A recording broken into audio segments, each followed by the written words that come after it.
नमस्कार बंधुरा आज के आमरा এই ভিডিওতে পার্টস অফ স্পিচ শিখতে চলেছি। এটি স্টেপ 2 এর ভিডিও। আগের দিন একটা ভিডিও হয়েছে সেটা স্টেপ 1 ছিল, এটা স্টেপ 2। স্টেপ 1 এ আমরা একদম বেসিক জিনিসগুলো আলোচনা করেছি, সেগুলোর মধ্যে ছিল লেটার্স, অ্যালফাবেট, ওয়ার্ড, সেন্টেন্স। আজকের এই ভিডিওতে পার্ট অফ স্পিচ নিয়ে, আমি আগের দিন বলেই দিয়েছিলাম যে পার্টস অফ স্পিচ নিয়ে একটা ভিডিও বানানো হবে। তো আজকে এই পার্ট অফ স্পিচ সম্পর্কে আলোচনা করতে চলেছি। চলো দেরি না করে আরম্ভ করি। দেখো, পার্ট অফ স্পিচ বলতে কি বোঝো? প্রথমে এটা বলি, পার্টস অফ স্পিচ কোনগুলো। স্পিচ মানে কি? স্পিচ বলে না সে ভালো খুব স্পিচ দিয়েছে। স্পিচ মানে কি? সে খুব স্পিচ দিয়েছে। বক্তৃতা, তাই তো, বক্তৃতা বাংলাতে স্পিচ মানে বক্তৃতা দেওয়া বা বক্তৃতা। তো স্পিচ এটা ইংলিশে আমরা সেন্টেন্সও বলতে পারি বা বাক্য বলতে পারি। স্পিচ একটা যখন বলবো সেটা বক্তৃতা হয়, এবং সেটা যখন লিখবো তখন সেটা বাক্য হয়, সেন্টেন্স। বক্তৃতা কোনো কিছু বলা হলে সেটা বক্তৃতা হয়, আর যেটা সেটা লিখবো যেটা সেটা হচ্ছে বাক্য। ঠিক আছে? তো পার্টস মানে অংশ, পার্টস মানে অংশ আমরা জানি। স্পিচ বাক্য, তাহলে বাক্যের অংশ পুরোটা হয়ে গেল বাক্যের অংশ বা বাক্যাংশ। বাংলাতে যদি মনে রাখতে চাও মনে রাখতে পারো, পার্টস অফ স্পিচ মানে বাক্যাংশ, মানে বাক্যের অংশ। একটা বাক্য হবে, তার যে ছোট ছোট ছোট অংশগুলো রয়েছে সেগুলোই পার্টস অফ স্পিচ। বোঝা গেল? এরপর একটা সেন্টেন্সে যে পার্টগুলো রয়েছে সেই পার্টগুলো কি, কোন, তার নাম কি, বা সেটা চিনব কি করে, আসলে সেটা কি, সেটা আজকের যদি ভিডিওটা পুরোটা দেখো তাহলে বুঝতে পারবে একটা সেন্টেন্সের মধ্যে কি কি রয়েছে। তো যতগুলো সেন্টেন্স আছে প্রত্যেকটা সেন্টেন্সেই এই পার্ট অফ স্পিচ নিয়ে গঠিত। শুধুমাত্র এ, এন, দি এগুলো আর্টিকেল, এগুলোর উপর ভিডিও বানাবো। এই আর্টিকেল বা নির্দেশকগুলি বাদ দিয়ে যত সেন্টেন্স আছে পৃথিবীর মধ্যে সবই এই পার্টস অফ স্পিচের এই অন্তর্গত। এগুলো আর্টিকেল, ঠিক আছে, এ এন দি।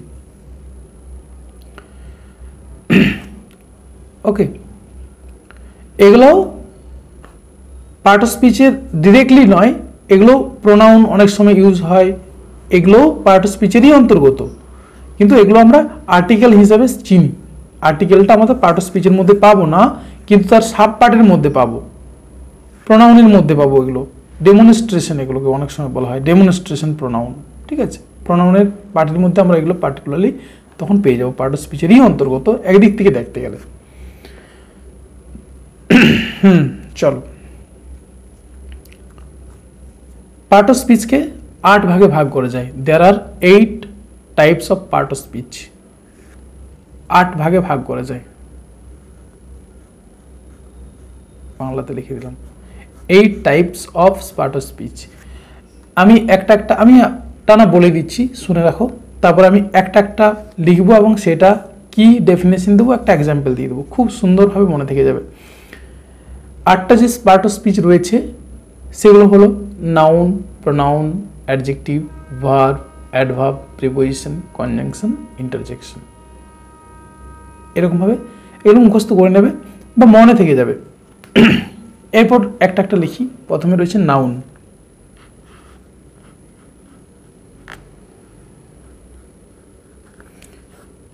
বাংলায় একে বিশেষ্য পদ বলা হবে, আমি বাংলাটা বলবো না, ঠিক আছে? নাউন নাউনই মনে রাখবে, ব্যাস। নাউন কোনগুলো, কিভাবে চিনব? Noun is a naming word, যা কিছু নাম বোঝাবে তাই নাউন। Simple definition. পরে আমরা আবার নাউনের যখন ভাগগুলো পড়বো তখন আবার জানবো abstract noun, material noun, concrete noun, ওগুলো আরও জানবো বিশদে। এখন জাস্ট এইটুকুনি মনে রাখো যে যা কিছু নাম বোঝাচ্ছে সেটাই হচ্ছে নাউন। ব্যাস, নেমিং ওয়ার্ড নাম বোঝাবে, ভেরি সিম্পল করে মনে রাখো। এক্সাম্পল দিদি,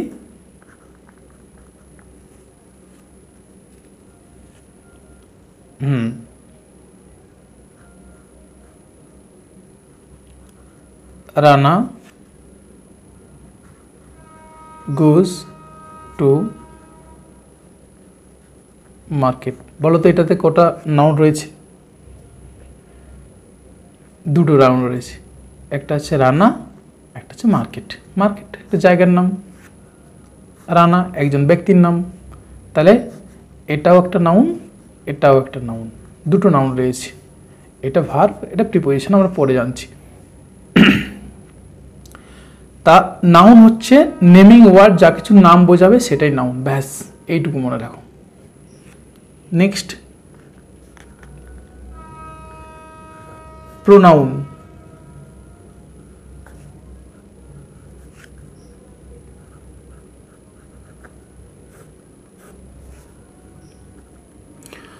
প্রোনাউনের আমি বাংলাটা অবশ্যই লিখতে চাইবো বোঝানোর পারপাসে।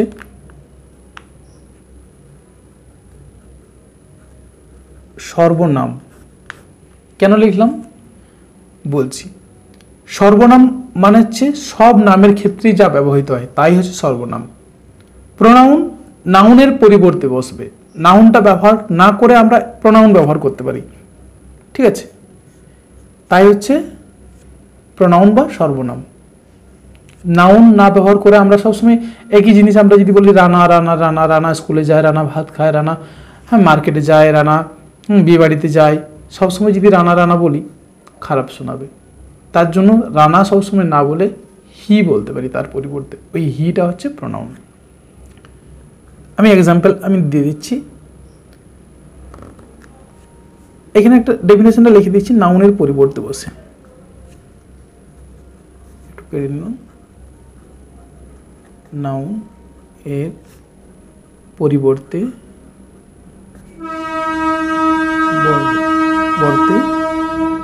ব্যবহৃত হয়। খাতায় কিন্তু এগুলো পয়েন্ট করে নাও, ঠিক আছে? খাতায় এগুলো যদি পয়েন্ট করে নাও তাহলে কখনো ভুলবে না। আমি ট্রেন লাইনের সামনেই থাকি, ট্রেন যাচ্ছে তাই আওয়াজে হয়তো শুনতে পাচ্ছ। নো ম্যাটার, আমি ভিডিওটা কাট করছি না, ঠিক আছে? আমার আওয়াজটা আশা করি শোনা যাচ্ছে, তাহলেই হলো।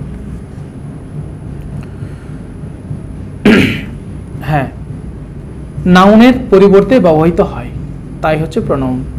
যে ওয়ার্ড নাউনের পরিবর্তে ব্যবহৃত হয় তাহাই প্রোনাউন। সিম্পল ডেফিনেশন, আশা করি মনে থেকে যাবে। এক্সাম্পল, রানা না বলে আমি হি বললাম, হি গোজ টু মার্কেট না বলে দেয়ার বললাম। দেখো এটা এই বাক্যটাতে আমি দুটো প্রোনাউন লিখেছি, এটা একটা প্রোনাউন, এটাও একটা প্রোনাউন। নাউনের পরিবর্তে আমি বসিয়েছি এগুলো। কত সিম্পল জিনিস। নেক্সট চলে এসো adjective. Noun, pronoun, adjective.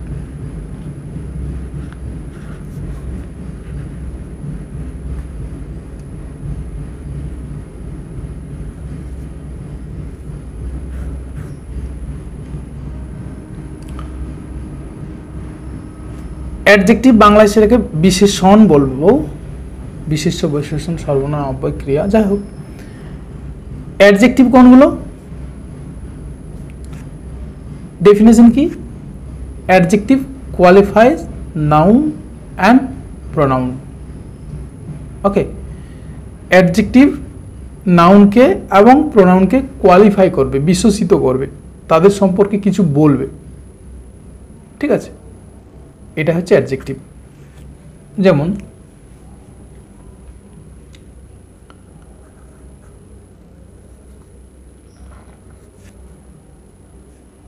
Rabi is a good doctor. Ravi is a good doctor. Ravi is a doctor, simple একটা সেন্টেন্স, স্টেটমেন্ট। যখন আমি বলবো রবি ইজ এ গুড ডক্টর, ভালো ডাক্তার, দেখো রবির সম্পর্কে বলছে, রবি ভালো, তো এটা নাউনের সম্পর্কে বলছে, তাই এটা অ্যাডজেক্টিভ, এটা হচ্ছে অ্যাডজেক্টিভ। যে ওয়ার্ড নাউন বা প্রোনাউন, আমি রবি না বলে হি বলতে পারি, তখন প্রোনাউনকে বিশেষিত করছে, তাহলে যে ওয়ার্ড নাউন বা প্রোনাউনকে বিশেষিত করবে তাই হচ্ছে অ্যাডজেক্টিভ। এক্সাম্পল দিয়ে বুঝিয়ে দিলাম।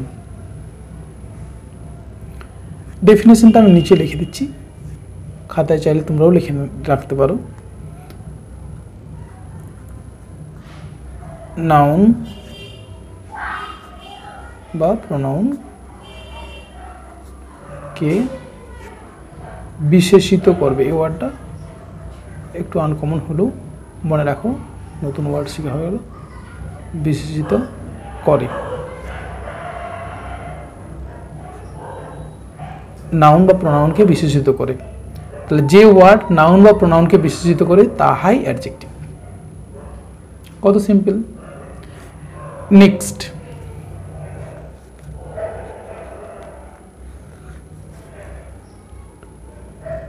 ভার্ব।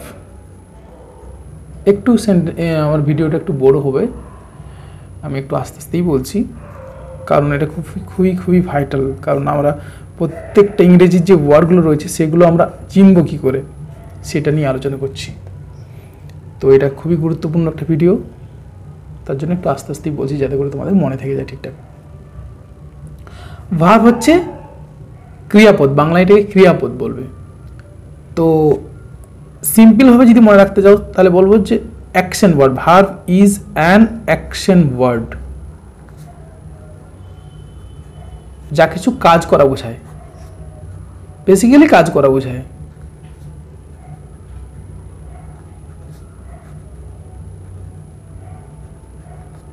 ওকে, কাজ করা বোঝাবে, অ্যাকশন ওয়ার্ড, যা কিছু অ্যাকশন বোঝাবে সেটাই হচ্ছে ভার্ব, ক্রিয়াপদ যেটাকে বলা হবে। এরপর আমরা যখন ক্রিয়াপদের বিশদে আলোচনা করব, ক্রিয়াপদ নিয়ে বা ভার্ব নিয়ে বিশদ আলোচনা করব, তখন সেখানে আরও আমরা ভার্ব সম্পর্কে জানবো। সেখানে তোমার বি ভার্ব রয়েছে, হ্যাভ ভার্ব রয়েছে, ডু ভার্ব, বেসিক্যালি ডু ভার্বগুলো অ্যাকশন ভার্ব হয়। তারপরে আবার finite verb, non finite verb, transitive verb, intransitive verb, ওগুলো নিয়ে এই ভার্বের উপর ভিডিও বানাবো যখন, তখন ওগুলো নিয়ে আলোচনা করবো। এখন জাস্ট একটুখানি বলে দিলাম, তখন যেমন না আননোন লাগে এগুলো নামগুলো। তো এই সেন্টেন্সটা আমি রিপিট করছি, হি গোজ টু, আমি স্কুল লিখছি, হি গোজ টু স্কুল। তো এখানে ভার্ব কোনটা? এটা। আরেকটা এর আইডেন্টিফাই করার সুবিধা রয়েছে, আমি বলা হলো না, সবসময় সাবজেক্ট সেটা নাউন হবে এবং সেটা বাক্যের প্রথমে বসবে। যদি অ্যাক্টিভ ভয়েস হয় সাবজেক্টের পরেই কিন্তু ভার্ব বসে, তারপরে অন্যান্য যে ওয়ার্ডগুলো অবজেক্ট যদি থাকে সেগুলো বসবে। সাবজেক্ট ভার্ব অবজেক্ট, এটা একটা খুবই গুরুত্বপূর্ণ একটা রুলস স্ট্রাকচার ইংলিশের, এটা মনে রাখতে হবে। সাবজেক্টের পরে ভার্ব বসবে, তারপরে অবজেক্ট বসবে। Alright, next adverb.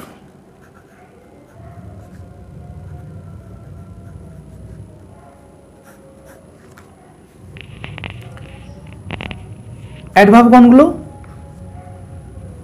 কত simple, add something to the verb. Add verb বলছে না, অ্যাড করো, ভার্বের সাথে কিছু অ্যাড করো, add something to the verb, ভার্বের সাথে কিছু যোগ করো।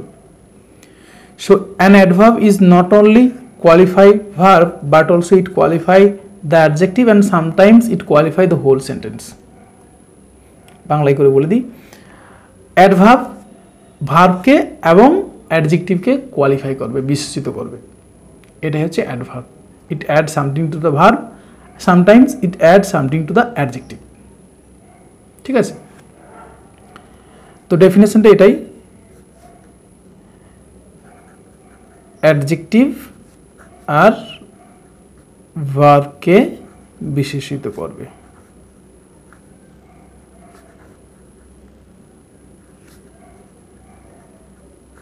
ওকে, যে ওয়ার্ড অ্যাডজেক্টিভ বা ভার্বকে বিশেষিত করে করবে লিখেছি, সেটাই হচ্ছে অ্যাডভার্ব।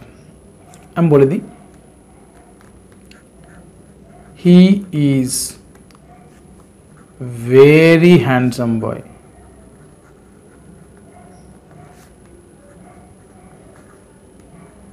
বা হ্যান্ডসাম ম্যান,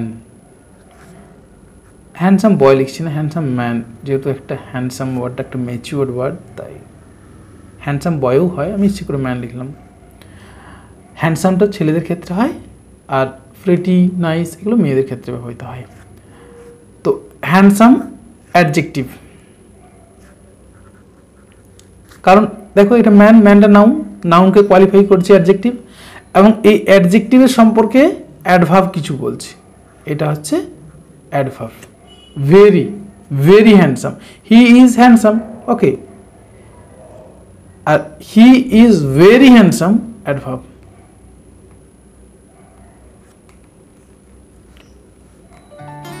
এরপর আরেকটা এক্সাম্পল দিচ্ছি, এটা তো অ্যাডজেক্টিভকে বিশেষিত করলো। নেক্সট, হি গোজ স্লোলি, সে ধীরে ধীরে যায়, সে হাঁটছে, হি গোজ, অথবা হি ওয়াকস করতে পারো। কিরকম ভাবে যাচ্ছে? স্লোলি, ধীরে ধীরে যাচ্ছে। তাহলে দেখো এটা ভার্বকে, ভার্বের সম্বন্ধে কিছু বলছে, এটা হচ্ছে অ্যাডভার্ব, এ ভার্বের সম্বন্ধে কিছু বলছে, এটা ভার্ব ছিল। Add something to the verb, he goes, he slowly goes, বা হি গোজ স্লোলি, বুঝা গেল? এই হলো অ্যাডভার্ব।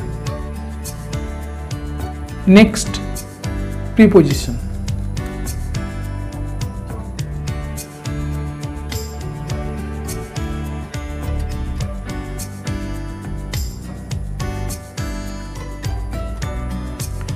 প্রিপোজিশন এটা অব্যয়, প্রধানয় অব্যয়। প্রিপোজিশনকে প্রধানয় অব্যয় বলা হয় বাংলায়, যাই হোক আমি বাংলাটা বিশদে যাচ্ছি না। তো প্রিপোজিশন কোনগুলো, বা প্রিপোজিশন কাকে বলে, ডেফিনেশনটাকে বলে দিই, সংজ্ঞাটা। প্রিপোজিশন হলো সেই সমস্ত ওয়ার্ড যা দুটি নাউনের মধ্যে সম্পর্ক স্থাপন করে। It relates to noun, it relates to or more noun, more than two noun, okay, এটা নাউনের মধ্যে সম্পর্ক স্থাপন করে, বাংলাতেও লিখে দেখছি, নাউনের মধ্যে সম্পর্ক স্থাপন করে।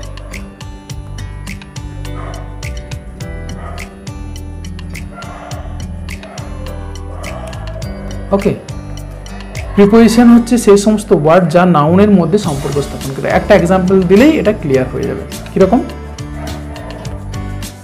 এই দেখো বইটা রয়েছে, ওকে, এটা টেবিল, এটা বইটা রয়েছে, তাহলে the book is on the table, বইটি টেবিলের উপরে রয়েছে। দেখো এটা একটা নাউন, এটা একটা নাউন, এবং বইটা এবং টেবিলটার মধ্যে সম্পর্ক কি, বা তার অবস্থা কিরকম? উপরে রয়েছে।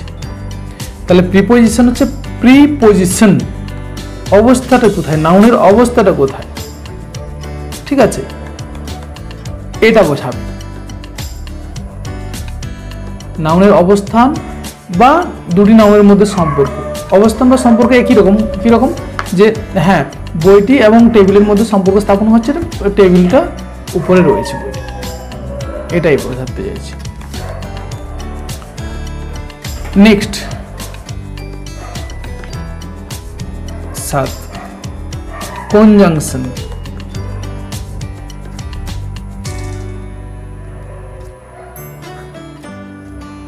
কনজাংশন কোনগুলো? কনজাংশন মনে রাখবে সংযোজক অব্যয়, বাংলায় সংযোজক অব্যয় বলা হবে। এ কিন্তু যুক্ত করবে মোর আর টু নাউন, একটা সেন্টেন্সের মধ্যে বলো কিনা, বা দুটি নাউনকে বলো কিনা, বা দুটি সেন্টেন্সকেও অনেক সময় যুক্ত করে। তা এর কাজ হচ্ছে যুক্ত করা। কোন কোন ওয়ার্ড দিয়ে? অ্যান্ড, একটু বাংলা বলে হলো, অ্যান্ড, বাট, অর এগুলো দিয়ে, অথবা either or, neither nor, but not only but also, and both, both and, তো এই ওয়ার্ডগুলো দিয়ে যুক্ত করবে। যেমন Rana and Ravi are students. ঠিক আছে, Rana and Ravi are students, দুজনেই, রানা আর রবি দুজনকে এই অ্যান্ড দিয়ে, তারা একই ক্যাটাগরি, তার জন্য অ্যান্ড দিয়ে যুক্ত করা হয়েছে। দুজনই স্টুডেন্ট। যখনই অপোজিট কিছু বলা হবে তখন বাট দিয়ে বলা হবে, আবার যখন অপশনাল বলা হবে এটা অথবা সেটা, তখন অর ব্যবহৃত হবে। ঠিক আছে, এরপরে এলো ইন্টারজেকশন। ইন্টারজেকশন এটা হচ্ছে বাংলা, এটাকে আবেগসূচক অব্যয় বলা হবে। তো এখানের মধ্যে যেগুলো রয়েছে আমি বলে দিচ্ছি, এটার মধ্যে এটা চেনা খুবই সহজ। কীরকম? জাস্ট এই সাইনটা তুমি এই সেন্টেন্সের মধ্যে বা এই শব্দের মধ্যে এই সাইনটা, বিশ্বসূচক যে সাইন, এটাকে এক্সক্লেমেটরি সাইন বলা হবে, এক্সক্লেমেশন মার্ক বলা হবে। তো এই মার্কটা তুমি খুঁজে পাবে, সেটাই হচ্ছে ইন্টারজেকশন।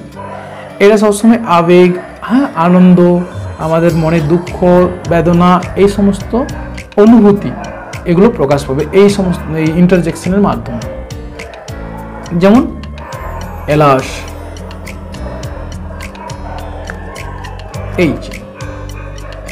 তারপর আমি একটা বাক্য লিখতে পারি, হি ইজ নো মোর, হাই, সে আর নেই। অনেক সময় বাক্যের শেষেও লাগে কীরকম, ওয়াও।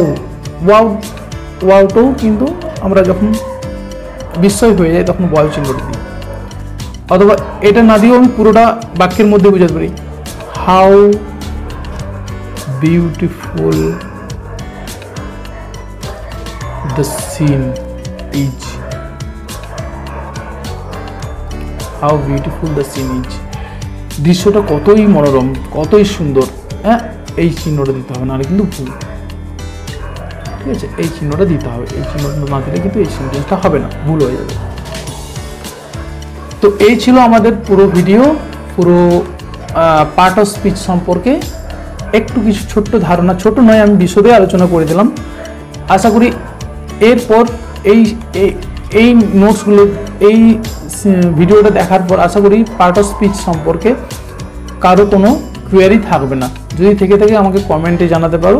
ঠিক আছে, আমি এমনকি আমার ফোন নাম্বার দিয়ে দেবো, সেই ফোন নাম্বারে হোয়াটসঅ্যাপে মেসেজও করতে পারো, তাহলে আমি হোয়াটসঅ্যাপে রিপ্লাই দিতে পারি। ঠিক আছে, কারো যদি কোনো কোয়ারি থাকে অবশ্যই আমাকে জানাবে। তো ভিডিওটা না বাড়িয়ে আমি এখানে শেষ করছি। নমস্কার, ধন্যবাদ।